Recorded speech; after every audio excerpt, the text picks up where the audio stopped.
আসসালামু আলাইকুম রহমতুল্লাহি ওবরাকাতুহ। আলহামদুলিল্লাহ ওয়া কাফা ওয়া সালামুন আলা ইবাদিহিল্লাযীনা ইসতাফা, আম্মা বা'দ। সম্মানিত দর্শক, যে যেখান থেকে আমাদের ভিডিওটি দেখছেন সবাইকে জানাই আন্তরিক অভিনন্দন ও মুবারকবাদ। আমাদের এক ভাই তিনি অনুরোধ করেছেন মোনাজাতটি এবং আজান এই দুইটা জিনিস একটু সুন্দর করে বানান করে এবং সহিহ শুদ্ধভাবে যেভাবে আপনারা শিখতে পারেন সেভাবে একটু ভিডিওটা করতে। তো তার অনুরোধেই আজকের ভিডিওটি। আপনারা যদি চান আপনাদের পছন্দের সূরাটি আমি বানান করে ভিডিওটি আপলোড করি, তাহলে আমাকে অবশ্যই জানাতে পারেন। আমি ইনশাল্লাহ আপনাদের কমেন্টস অনুযায়ী একটা ভিডিও বানিয়ে আপনাদেরকে দিব ইনশাআল্লাহ তাআলা। তো চলুন আমরা মোনাজাতটা শিখি এবং সাথে সাথে আজান ইকামতও শিখে ফেলি। রব্বা জবর রব্বা জবর রব্বা, নুন আলিফ জবর না, জবরের বাম পাশে খালি আলিফ থাকলে এক আলিফ টেনে পড়তে হয়। রব্বানা, আলিফ খারা জবর আ, এক আলিফ টানতে হবে আ, তাজতি আতি, নুন আলিফ জবর না, জবরের বাম পাশে খালি আলিফ, এখানে এক আলিফ টানতে হবে। আতিনা, রব্বানা আতিনা। ফা দাল জের ফিদ, দাল নুন পেশ দুন, ফিদ্দুন, ইয়া আলিফ জবর ইয়া, এখানে এক আলিফ টানতে হবে। ফিদ্দুনিয়া, রব্বানা আতিনা ফিদ্দুনিয়া। হা জবর হাসিন জবর সা, হাসা, নুন জবর না, হাসানা, তা দুই জবর তান, হাসানাতান। আমরা যদি এখানে থামি তাহলে এই গোলতাটা হা হয়ে যাবে, উচ্চারণ হবে হাসানা। রব্বানা আতিনা ফিদ্দুনিয়া হাসানা। আর যদি মিলিয়ে যাই, তা গিয়ে ওয়াওকে ধরবে, এখানে তাসদিদ নাই, তাসদিদ দিয়ে নিতে হবে। তা ওয়াও দুই জবর তেউ, ওয়াও জোর ওয়া, হাসানা তেউ ওয়া, ফা লাম জের ফিল, ওয়া ফিল, আলিফ খারা জবর আ, এখানে এক আলিফ টানতে হবে। ওয়াফিল আ, খজির খি, র জবর র, আখিরা তাজিতি আখিরাতি। আমরা যদি এখানে থামি তাহলে হবে আখিরা, হাসানাতাও ওয়াফিল আখিরা। আর যদি মিলিয়ে যাই আখিরাতি, মনে রাখবেন অকফের সময় গোলতা হা হয়, আমরা যদি অকফ করি তাহলে এই গোলতাগুলো হা হয়ে যাবে। হা জবর হাসিন জবর সা, হাসানুন জবর না, হাসানা, তার দুই জবর তান, হাসানাতান। আমরা যদি অকফ করি তাহলে হাসানা হবে, গোলতা হা হয়ে যাবে এবং সাকিন করতে হবে, উচ্চারণ হবে ওয়াফিল আখিরাতি হাসানা। এখান থেকে একটু বলি, রব্বানা আতিনা ফিদ দুনিয়া হাসানাহ ওয়াফিল আখিরাতি হাসানাহ। আর যদি মিলিয়ে যাই, ফিদ দুনিয়া হাসানাতাও ওয়াফিল আখিরাতি হাসানাতাও ওয়াকিনা। আমরা এখান থেকে বানান করি আগে, ওয়াজুর ওয়া, কফ জের কি, ওয়াকি, নুন আলিফ জবর না, জবরের বাম পাশে খালি আলিফ থাকলে এক আলিফ টানতে হয়।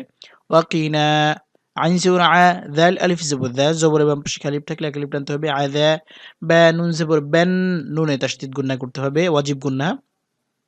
নুন আলিফ জবর না, এক আলিফ টানতে হবে, র জের রি, আযাবান নারি। আমরা এখানে ওয়াকফ করব, র সাকিন হবে, উচ্চারণ হবে ওয়াকিনা আযাবান নার।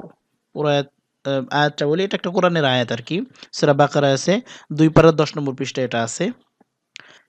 রব্বানা আতিনা ফিদ দুনিয়া হাসানাতাও ওয়া ফিল আখিরাতি হাসানাতাও ওয়া কিনা আযাবান নার।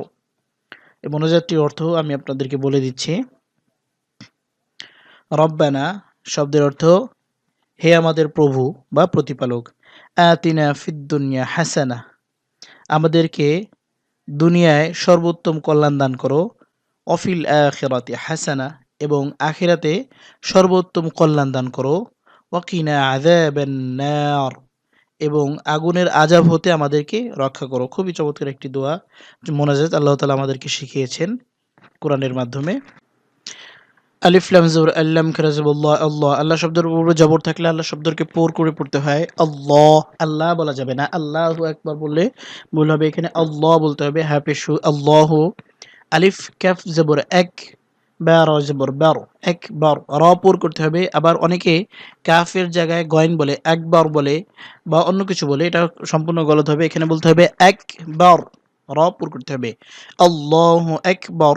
তো এই শব্দটা 2 বার বলতে হবে, আল্লাহু আকবার, আল্লাহু আকবার। তো একই শব্দ 2 বার আসার কারণে আমি একবার করে লিখেছি। আলিফ শিন জবর এশ হা জবর হা এশ হা দাল পেশ দু আশহাদু, অনেকেই আশহাদু বলে, এটা সম্পূর্ণ ভুল। এখানে বলতে হবে আশহাদু। আলিফ লাম জবর আল, এখানে নুনে তাসদিদ এবং লামে দুঃখিত, এখানে নুনের জজম এবং লামে তাসদিদ আছে। তো তাসদিদ জজম পাশাপাশি থাকলে তাসদিদকে ধরতে হয়। আলিফ লাম জবর আল, লাম আলিফ জবর লা, আল্লাহ, এখানে এক আলিফ টানতে হবে। জবর বাম পাশে আলিফ থাকলে এক আলিফ টেনে পড়তে হয়। আশহাদু আল্লাহ, আলিফ জের ই, লাম খারা জবর লা, এক আলিফ টানতে হবে। হা জবর হা, ইলাহা, আল্লাহ ইলাহা, এখানে তিন আলিফ টানতে হবে। আলিফ লাম জের ইল, লাম লাম জবর লাল, ইল্লাল, লাম খারা জবর ল, ইল্লাল্লাহ। শুরুতেই বলেছি আল্লাহ শব্দের পূর্বে জবর থাকলে আল্লাহ শব্দকে মোটা করতে হয়। এখানে ইল্লাল্লাহ বলা যাবে না, এখানে ইল্লাল্লাহ বলতে হবে। হ্যাঁ পেশু, ইল্লাল্লাহু, আমরা এখানে অক্ফ করব, উচ্চারণ হবে ইল্লাল্লাহ। আশহাদু আল্লা ইলাহা ইল্লাল্লাহ। এই লাইনটা দুইবার বলতে হবে, আমি একবার লিখছি। হ্যাঁ ইয়া জবর হাই, ইয়া জবর ইয়া, হাইয়া, আইন জবর আ, লাম صاد জবর লস, আইলস, صاد জবর স, আইলস, লাম আলিফ জবর লা, জবর বাম পাশে খালি আলিফ, এখানে এক আলিফ টেনে পড়তে হবে। তাজেতি, আইলস সলাতি, এখানে যদি অক্ফ করা হয় গোলতা হা হবে, উচ্চারণ হবে হাইয়া আইলস সলাহ, এখানে তিলে পর্যন্ত টানা যাবে। তো এই লাইনটাও দুইবার আছে, তো আমি একবার লিখছি, এটা দুইবার বলতে হবে। হাইয়া জবর হাইয়া জবর ইয়া, হাইয়া, আইন জবর আ, লাম লাম জবর লাল, আলাল, ফা জবর ফা, লাম আলিফ জবর লা, এখানে এক আলিফ টানতে হবে। হাজির হি, আলাল ফালাহি, এখানে অক্ফ করব, হাতে সাকিন দেব এবং এখানে এক আলিফ থেকে তিন আলিফ চার আলিফ যাই টানেন টানা যাবে। হাইয়া আলাল ফালাহ, হাটা উচ্চারণ করতে হবে ফালাহ। আলিফ লাম জবর আল্লাম খারাজবুল্লাহ আল্লাহ, এই যে আল্লাহ আকবার, এটা শুরুতে বানান করে দিয়েছিলাম। পরের লাইনটা বলতেছি। লাম আলিফ জবর লা, এখানে এক আলিফ টানতে হবে। তো এখানে আমরা তিন আলিফ টানবো, কারণ এখানে এই মদের হরফের পরে যদি হামজা থাকে তাহলে তিন আলিফ টানতে হয়, এখানে তিন আলিফ টানতে হবে। আলিফ জের ই, লা ই, লাম খারাজবুল লা, এক আলিফ টানতে হবে। হা জবর হা, লা ইলাহা, আলিফ লাম জের ইল, লাম লাম জবর লাল, ইল্লাল, লাম খারাজবুল ল, আল্লাহ শব্দ মোটা করতে হবে, এখানে এক আলিফ টানতে হবে। হা জবর হা, হা পেশ হু, এখানে পেশ থাকার কথা কিন্তু এখানে হরকত দেওয়া নেই। লা ইলাহা ইল্লাল্লাহ। তো আমরা আজানের বাক্যগুলো এই আল্লাহু আকবার শুরুতেই দুইবার করে বলতে হবে, এখানেও দুইবার করে বলতে হবে, প্রতিটা বাক্য দুইবার করে বলতে হবে। লা ইলাল্লাহ, লা ইলাহা ইল্লাল্লাহ, এটা একবার বলতে হবে। আমরা এখন ইকামত শিখব। ইকামত হচ্ছে আজানের যে শব্দগুলো, ইকামতেও তাই, শুধু হাইয়া আলাস সালাহ, হাইয়া আলাল ফালার পরে কদ কামাতিস সালাহ বলতে হবে, তারপর আল্লাহু আকবার, আল্লাহু আকবার, লা ইলাহা ইল্লাল্লাহ।